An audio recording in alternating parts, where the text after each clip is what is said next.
Hello, all, and welcome back to the Athletes Advocate podcast. My name is Ashel Tack. I'm your host, professional basketball player, and author of The Reality Behind the Glamour College Athletics. Today, we have a super special guest. We have Courtney Hayes. I'm going to let her tell you guys a little bit about her, but just to kind of give you a brief introduction, Courtney has played at the Division One level and coached at the Division One level. She's also worked in the sports realm and transitioned over to the corporate world, where she has an extensive list of experience. But she is on the podcast today on our new segment called The Pivot Portal, where we interview professionals in their careers that have done really great work, are advancing, just to show our athletes that that transition is possible from sports to, what we consider real life, right? And just to give them an idea of what that transition looks like, resources to share, experience, education, everything all in one. So, Courtney, thank you so much for being on the pod today. How are you doing? I'm good. Thanks for having me. Yeah. And I Yeah. love what you do, by the way. So giving you your flowers now. Thank you so much. Well, just to kind of start things off, if we were to ask who Courtney Hayes was, apart from everything that you've done professionally, how would you describe yourself and who you are, where you grew up, everything that kind of adds into who you are now? Yeah, that's a great question. I think right off the bat, I would say I'm one of God's favorites. I think me just like going through my life journey, career professionally, and just getting into adulthood. Really, I think He's like carved my path and really led the way and ordered my steps. So first off, I would probably attribute that to that, and then secondly, um, just a really good person, honest, genuine. I love to work, and I'm a hard worker, and I think that comes a lot with coming from sports and being able to transition that into corporate world. So yeah, just a mix of things, I guess. Yeah, and so you played Division One athletics, right? You started at La Tech. Tell us about that experience, and then you actually ended up transferring out of La Tech. So tell us what you needed in that space and in that world at that program that you didn't really get as a person or athlete, where you thought of transferring. And I know we're going to get into this later, but we're going to talk about that process of the transition itself because when we were back in school, the transfer process looked a lot different than what it is now. It's a little Yeah. bit challenging and harder. So how did you deal with all that and who helped you through that process? Yeah, so just starting from the beginning, right out of high school, I went to Louisiana Tech, signed my NIL there, and national letter of intent. I'm sorry, NIL and NLI is just so Yes. it's crazy now. All these acronyms, Yeah. but yeah, I signed right out of high school to Louisiana Tech, and I was recruited by Teresa Weatherspoon. She's with the Pelicans right now, and it was a really good program. I think a lot of history. Kim Mulkey was, coming from that program way back when. And I really enjoyed my visit, enjoyed the people that I would be playing with. Mhm. Although it was a different environment, I thought, let me try something different. Let me step out of my comfort zone and experiencing something that, I probably wouldn't experience if I wouldn't have went to college there.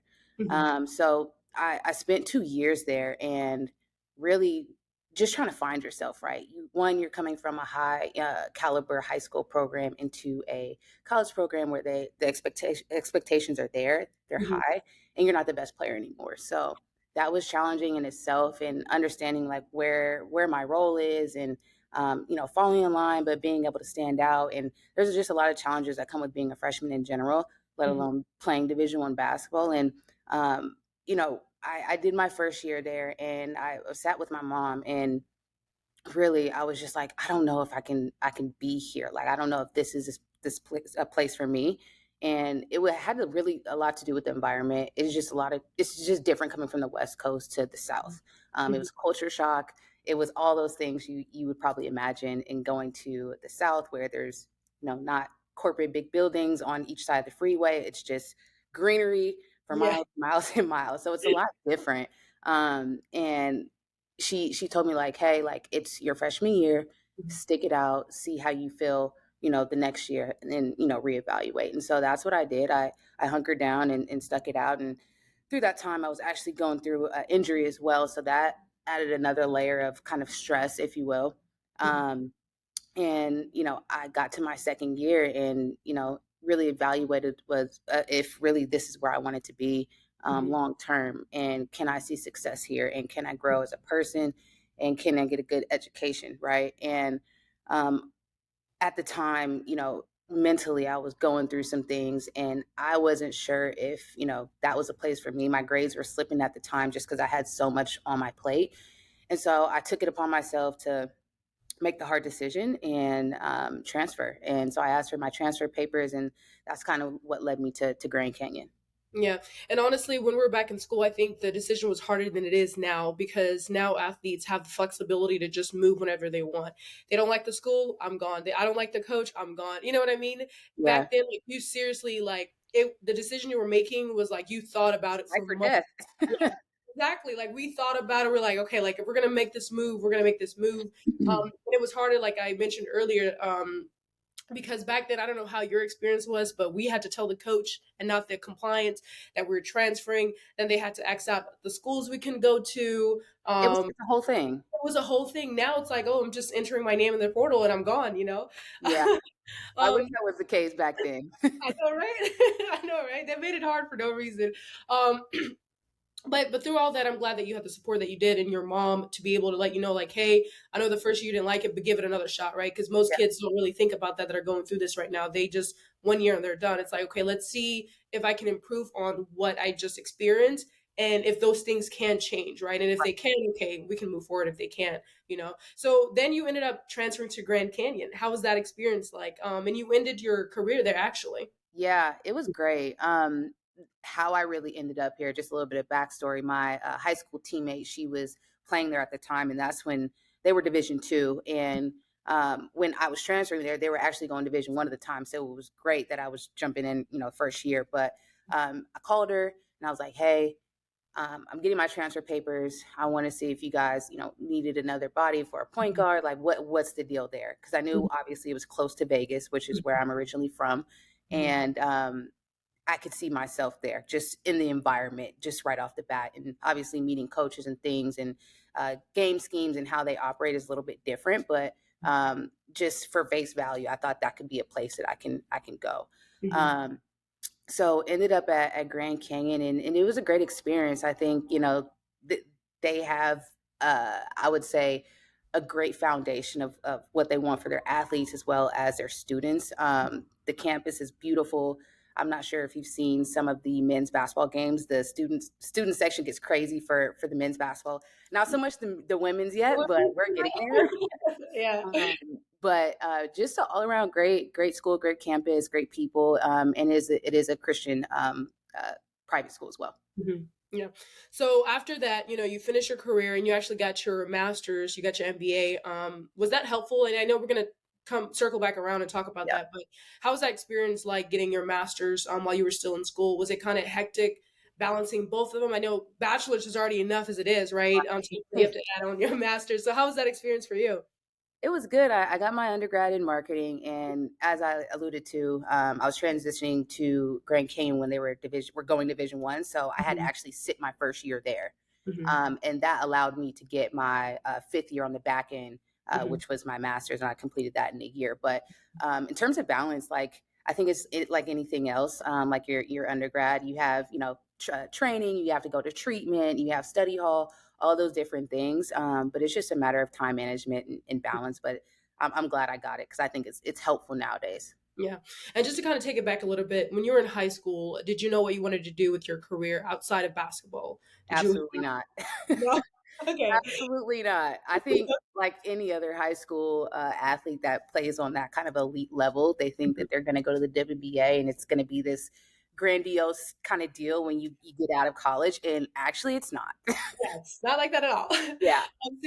So you go into the college system, right? And so you take your basics the first 2 years. At what point did you decide that what you wanted to do and what you wanted to major in? And then, let's fast forward into that transition from now being a former college athlete, and you actually got into coaching after. So take us through the steps of at what point did you decide to, or what did you major in, right? Yeah. And then the how you mapped out your career around that degree and then how you chose to use it after that transition out of being a college athlete.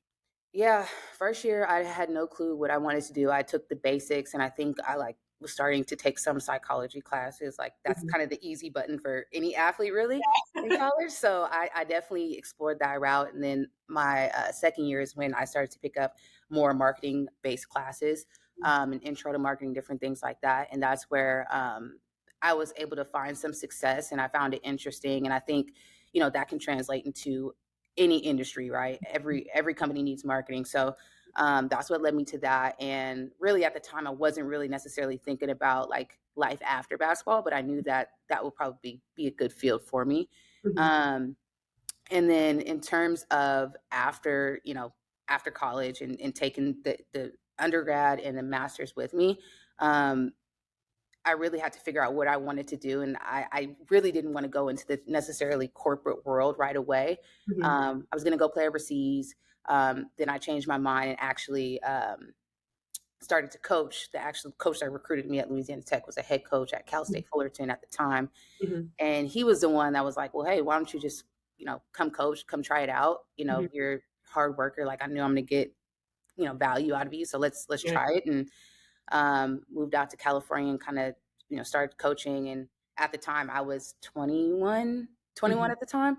And so there was, close in age with the actual players itself. Yeah. And so that's a unique line to walk as Yeah. well. And not always being their friend, but hey, I'm your coach as well. So learning that kind of skill was good too.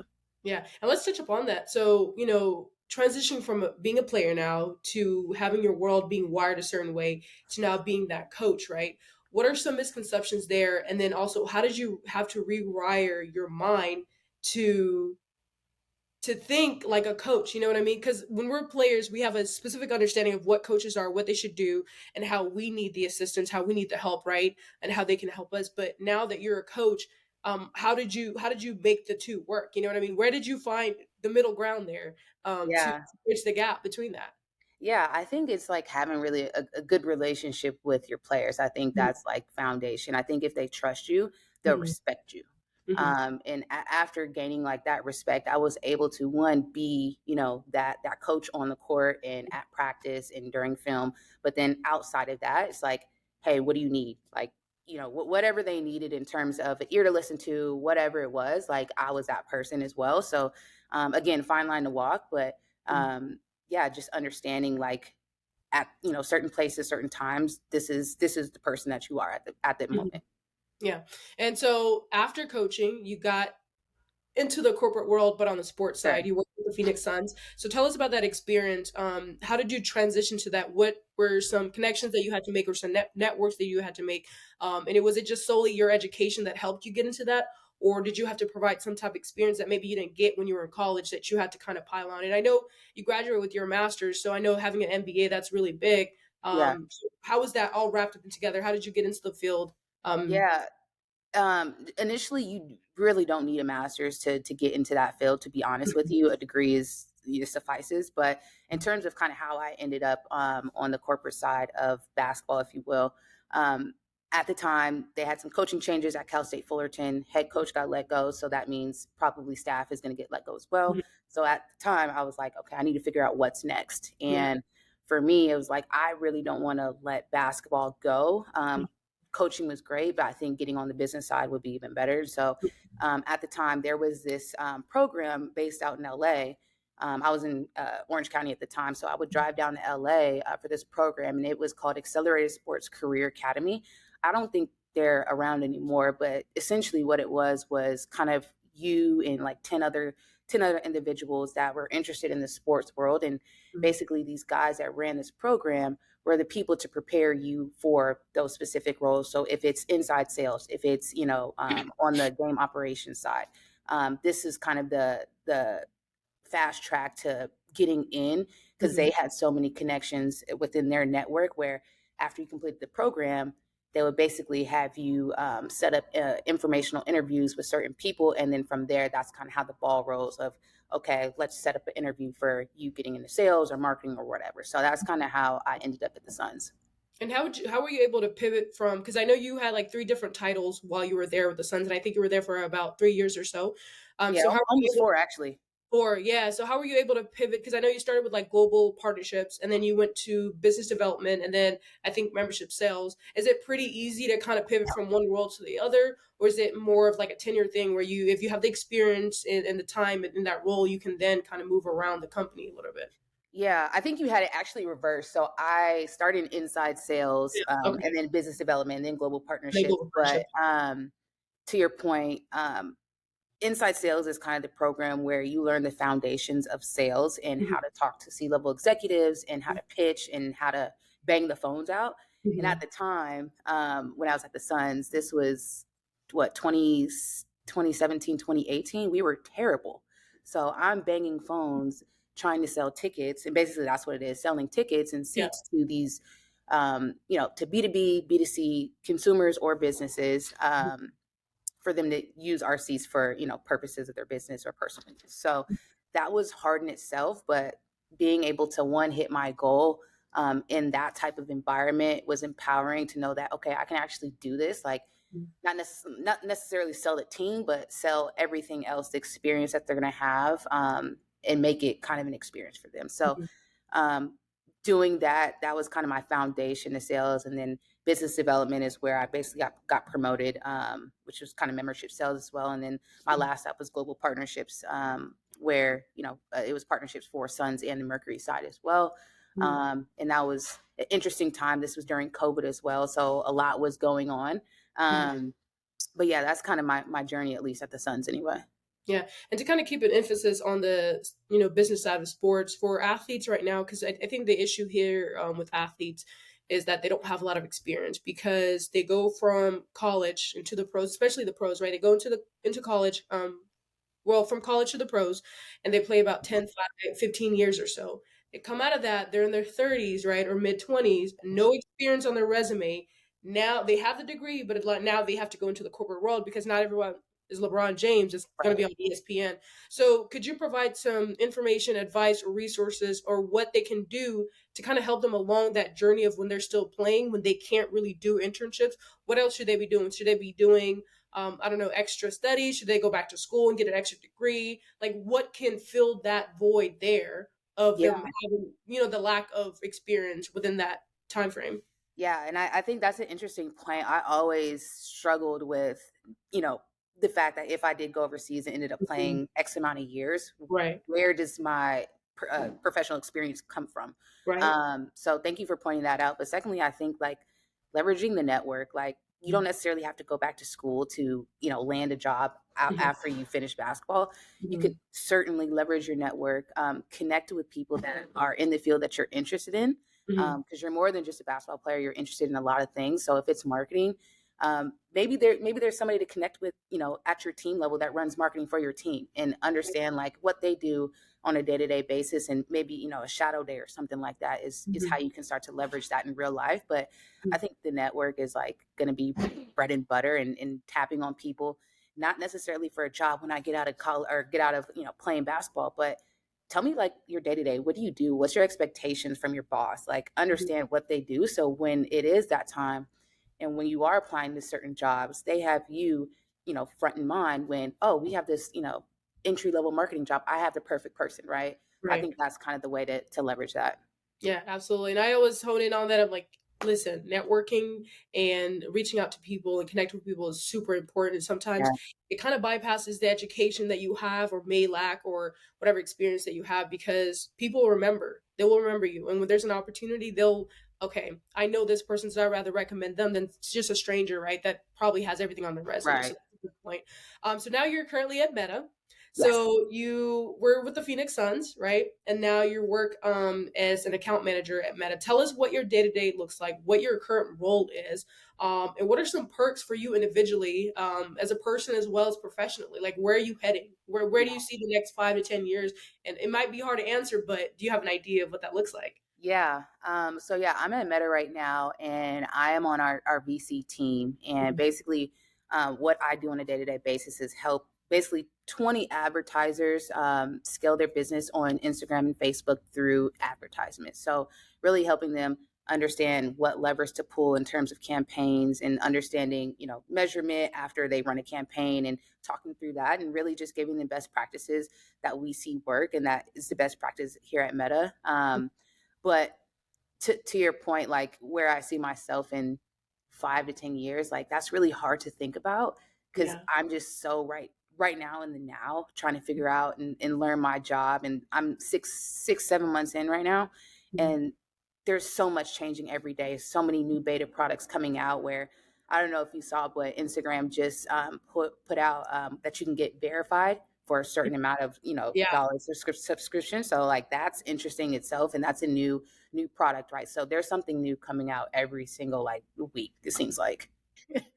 All right. So, we talked about athletes that have no experience getting into, the corporate world and transitioning there and pivoting. What about individuals that are currently in different industries, let's say finance, or they're in law, or whatever the case may be, that are trying to transition into the industry that you're in? What does that look like? What can you offer them in this space of information that they can maybe utilize or take advantage of to make that transition? And do you think that transition is possible? Or do you think it's harder for those individuals that are already established in their fields or in their industries?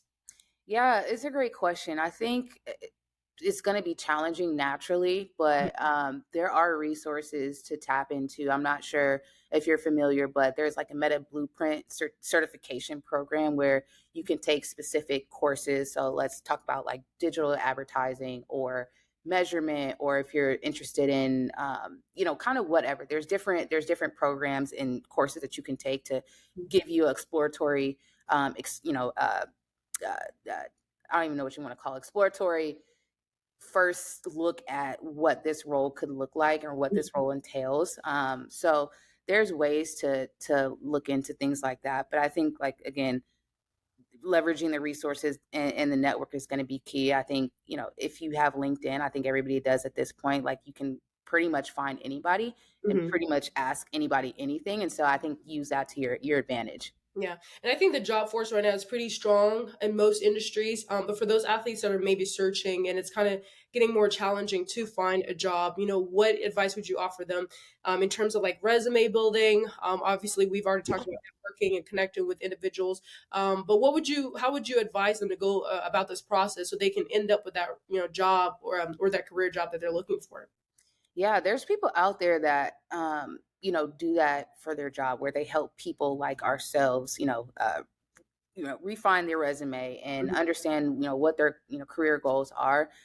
If it is somebody that's still looking to stay in sports, I have like a ton of resources I can share with you after, where they can tap into certain programs, and those programs help refine, Mhm. understand what your passions are, and help you get to those teams that have entry level roles within that organization. So Mhm. there's kind of a lot of different levers to pull, but essentially, like I am like a freak on LinkedIn. Like I look at everybody's profile, I look at what they do, Yeah. and if there are specific things I'm interested in, like I am interested in UX design. That's something that I want to get into next. Mhm. um so just like finding people that are in that field, Mhm. within Meta or without, with externally, Mhm. and understand like what would it take to make the leap to this specific type of role. So just Mhm. leveraging your resources. Yeah. And just one last thing that I want to ask you. I know a lot of times as athletes, we think that we have to be a completely different person to go from being an athlete to the corporate world, and we have to act a certain way. Do you think being an athlete actually helped you or has helped you or is helping you in the corporate world? And have you had to like change who you are, or have you remained consistent? And that's something that you're really keen on doing and have been doing. Yeah. um to your point, yes, being an athlete will help you 1000%. I think most corporate, companies love when they see, oh, you played, college athletics, so you really know how to work hard. They kind of tie Yeah. that to, work ethic. Yeah. So that's always a plus on the resume. So I would say, like, if you are, refining your resume, make sure you put down, that you played professional basketball, or you played, college athletics. That goes a long way. Mhm. Um, and then what was part of your second question on the back end? You really had to, kind of like make come up with a new identity for yourself and leave the athletic identity behind just to fit in the corporate world. Yeah. Um, did it feel? Were you comfortable transitioning, or was it odd at first and you just had to, It's a little odd. It's a little odd. I'm not gonna lie. Because you're used to talking a certain way with certain type of people all day, every day, and so when it is time to flip that switch and you're going into a CEO's office to pitch them on why they should purchase this amount of seats for X amount of Mhm. dollars. Um, you got to come with your A game. You have to be presentable and know where you're at really. But in terms of changing yourself, you don't necessarily have to do that. And I Mhm. think for me, I've gotten as far being myself and taking my experiences from past roles and bringing those with me. But at the end of the day, remain yourself at the core. Yeah.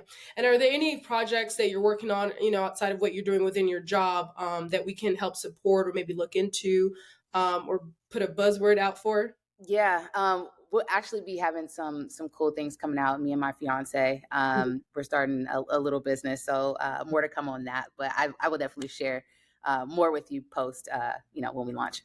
That's awesome. Well, I've enjoyed having this conversation with you. I think we've taken a lot of out of this conversation. And before you leave, though, I do want to ask one last question. What is one thing that you would leave with our listeners today? Remain yourself at all times. I think it's really really easy to scroll Instagram and see what other people are doing and try to conform to that and conform to what you think they have achieved and that's what you want. So you can kind of form to that. But I think remain yourself. Run your own race, as my boy Miles P would say. And yeah, just be yourself. Wise words. Well, I do appreciate you again for being on the show. Again, let us know when your project is out. Would love to support. And if there are any athletes out there that want to connect with you, how can they get in touch with you? Where can they follow you, and connect with you and all that? Yeah, you can find me on LinkedIn. I'm always responding there. And you can find me on Instagram at Courtney_Sierra_. Awesome. Well, I hope you have a great day. Thanks again for being on the pod. Awesome. Thank you.